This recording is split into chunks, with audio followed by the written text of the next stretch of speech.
মোৰ animal lover চেনেলটোলৈ পুনৰ আকৌ এবাৰ সকলোকে স্বাগতম জনাইছোঁ।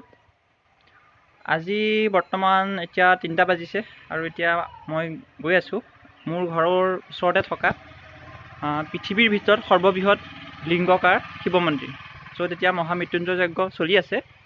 গতিকে ব'লক আপোনালোকক লৈ যাওঁ মহামৃত্যুঞ্জয় মন্দিৰ।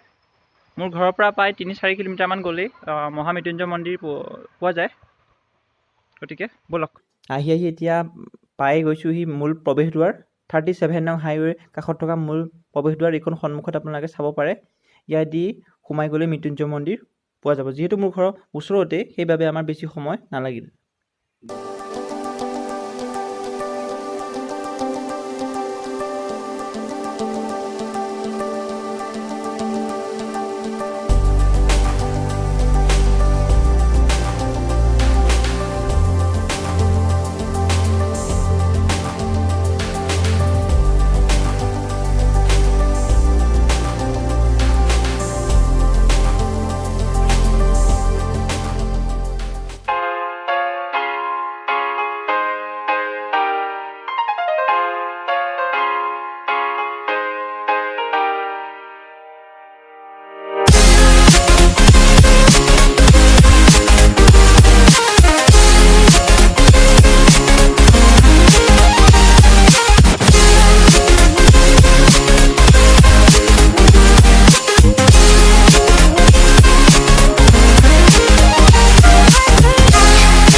ইয়াৰ সন্মুখত দেখিবলৈ পাইছে আপোনালোকে মৃত্যুঞ্জয় মন্দিৰৰ ফ্লেগ। ইয়াৰ পৰা মৃত্যুঞ্জয় মন্দিৰৰ পৰিসীমা আৰম্ভ হৈছে। ইয়াৰ পৰা সোঁফালেদি গৈ থাকিলে মৃত্যুঞ্জয় মন্দিৰ পোৱা যাব। গতিকে ব'লক, মৃত্যুঞ্জয় মন্দিৰ প্ৰায় ওচৰতে।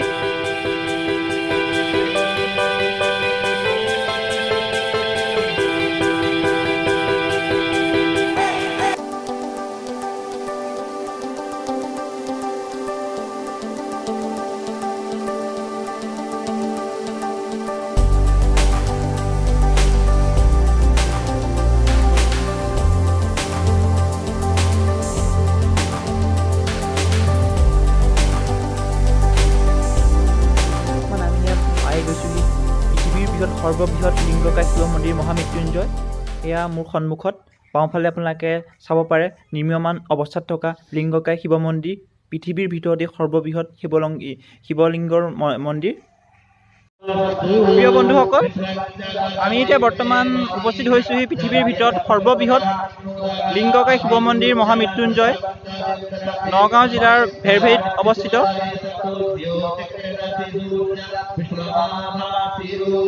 বৰ্তমান ইয়াত যজ্ঞ চলি আছে। ৰাতি ফেব্ৰুৱাৰী 9 তাৰিখৰ পৰা প্ৰায় 13 তাৰিখলৈকে যজ্ঞ চলিব।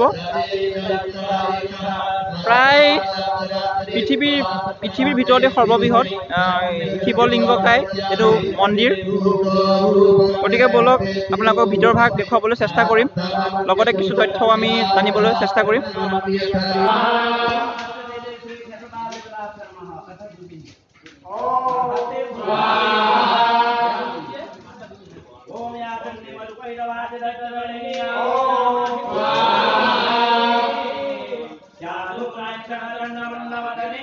এতিয়া খুৰা, আপোনাক প্ৰথমতে ধন্যবাদ জনাইছোঁ মোৰ চেনেলটোলৈ। মোৰ এটা ইউটিউব চেনেলত আপোনাক স্বাগতম জনাইছোঁ। এইটোতো পৃথিৱীৰ ভিতৰত সৰ্ববৃহৎ লিংগকায় শিৱ মন্দিৰ, নগাঁও জিলাত অৱস্থিত। গতিকে ইয়াত কিমান দিনৰ পৰা পূজা চলি আছে? 9 তাৰিখৰ পৰা আৰম্ভ হৈছে। কিমান দিনলৈকে চলিব? 13 তাৰিখলৈকে চলিব। কাইলৈ আপোনাৰ 11 তাৰিখ, কাইলৈ বাবাৰ মানে যিখন বেদ, সেইখন বেদ উন্মোচন হ'ব। ইয়াত আপোনাৰ বাবাই নিজে অসমীয়াত অনুবাদ কৰিছে বেদখন। সেইটো এটা আৰু প্লাছ অপূৰ্ণভাৱে চলিয়ে আছে ইয়াত। আৰু অক্ষয় কুণ্ড, সেইটো অক্ষয় যজ্ঞ কুণ্ড, এইটো মাঘী পূৰ্ণিমাৰ এটা যাৰ কাৰণে ইয়াত ধৰক 5 দিনীয়া কাৰ্যসূচী কৰিছে। কাইলৈ আমাৰ হিমন্ত বিশ্ব শৰ্মা আহিব বুলি আমি গম কালি আহিব ন? কাইলৈ আহিব। আৰু এইটো 126 ফুট ওখ 126 ফুট ওখ। কৰ্ম চলি আছে ইয়াত অহৰহভাৱে মানুহৰ মানে আৰু ভক্তপ্ৰাণ ৰাইজৰ আপুনি দেখিছে আপোনালোকে হয় ভিডিঅ'টো। হয় ধন্যবাদ গতিকে গতিকে বন্ধুসকল এতিয়া আমাক ইয়াৰ কৰ্মকৰ্তাবোৰে যিখিনি আমাক তথ্য আগবঢ়ালে, গতিকে আহক আপোনালোকে নগাঁও জিলাত অৱস্থিত পৃথিৱীৰ ভিতৰত সৰ্ববৃহৎ সৰ্বলিংগাকাৰ শিৱ মন্দিৰটো পৰিদৰ্শন কৰক আৰু লগতে নিজৰ মনোকামনাও পূৰ্ণ কৰক। ধন্যবাদ।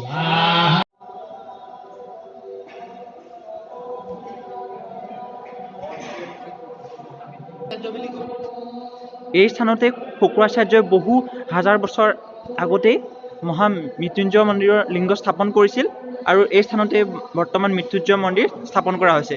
এইটো চাওক কিমান বহু হাজাৰ বছৰ পূৰ্বে এই জেগাতে, মই যে আপোনালোকক ভিডিঅ'ত দেখাইছোঁ, এই ঠাইখিনিতেই শুক্ৰাচাৰ্যই মহামৃত্যুঞ্জয় মন্দিৰৰ লিংগ স্থাপন কৰিছিল। ভাগত কাৰিকৰসকল যিসকলে এইকেইদিন অশেষ কষ্ট কৰি খাদ্য আয়োজন কৰিছে, তেওঁলোকৰ পৰা জানিব বিচাৰিম যে এইকেইদিনত ভক্তৰ কিমান আগমন ঘটিছে। এতিয়া আমাৰ লগত আছে এজন খুৰা। খুৰা, এতিয়া কি আপোনালোকে এদিনত কিমান ভক্তৰ বাবে খানা তৈয়াৰ কৰে? 600-700 ন? এতিয়া এইকেইদিনত কিমান ভক্তৰ কাৰণে আপোনালোকে খানা তৈয়াৰ কৰিলে? 500 হৈ আছে ন? এতিয়া খাদ্যটো কিমান সময়ত দিয়া হয়? 12টাৰ পৰা 1টা বজাৰ ভিতৰত।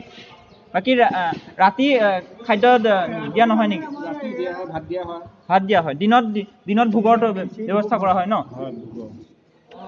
এইটো হৈছে মৃত্যুঞ্জয় মন্দিৰত শিক্ষা সাং কৰি থকা ছাত্ৰসকলৰ ছাত্ৰাবাস। তেওঁলোকে ইয়াতে থাকে আৰু বহু দূৰৰ পৰা অহা ছাত্ৰ আছে ইয়াত।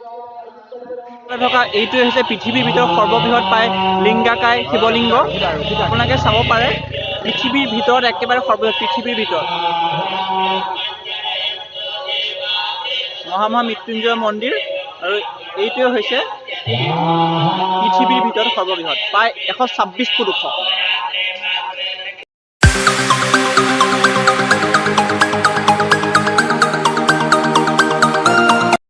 মন্দিৰৰ লগত সংগতি ৰাখি এই স্থানত বৃষভ অৰ্থাৎ শিৱৰ বাহনৰ নিৰ্মাণ কাৰ্য চলি আছে। প্ৰায় 2021 চনৰ প্ৰথম ভাগতে সম্পূৰ্ণ হ'ব বুলি আশা কৰা হৈছে।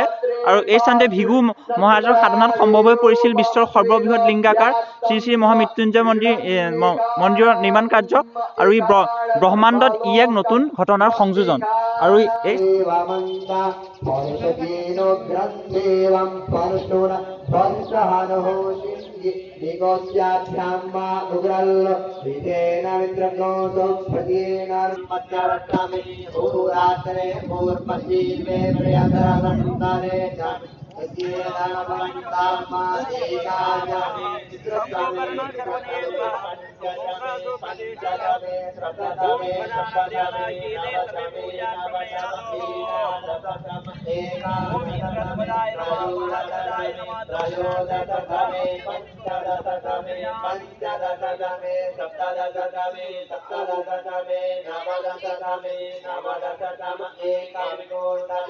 প্ৰিয় বন্ধুসকল, ইয়াত মৃত্যুঞ্জয় মন্দিৰৰ লগতে সংগতি ৰাখি অথৰ্ববেদ, যজুৰ্বেদ, সামবেদ আৰু ঋগ্বেদ, এই 4খন বেদৰে অসমীয়া ভাঙনিও কৰা হৈছে।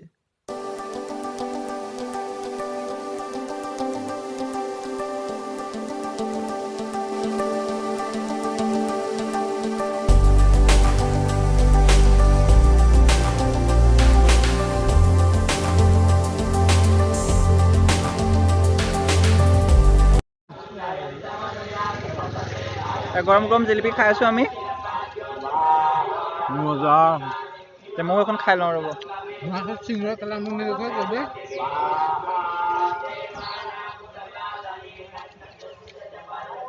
বন্ধুসকল, আপোনালোকে আজি দেখিলে পৃথিৱীৰ সৰ্ববৃহৎ শিৱলিংগ। গতিকে আজিৰ ভিডিঅ'টো ইমানতে ক্ল'জ কৰোঁ। গতিকে যদি ভিডিঅ'টো ভাল পালে লাইক কৰিব, কমেণ্ট কৰিব, ছাবস্ক্ৰাইব কৰিব আৰু শ্বেয়াৰ কৰিবলৈ নাপাহৰিব। আৰু মোৰ ভিডিঅ'বোৰ আগলৈও পাই থাকিবলৈ ঘণ্টাৰ বেল আইকনটো দবাই দিব। গতিকে আজিলৈ ভিডিঅ'টো ইমানতে সামৰিছোঁ। ধন্যবাদ।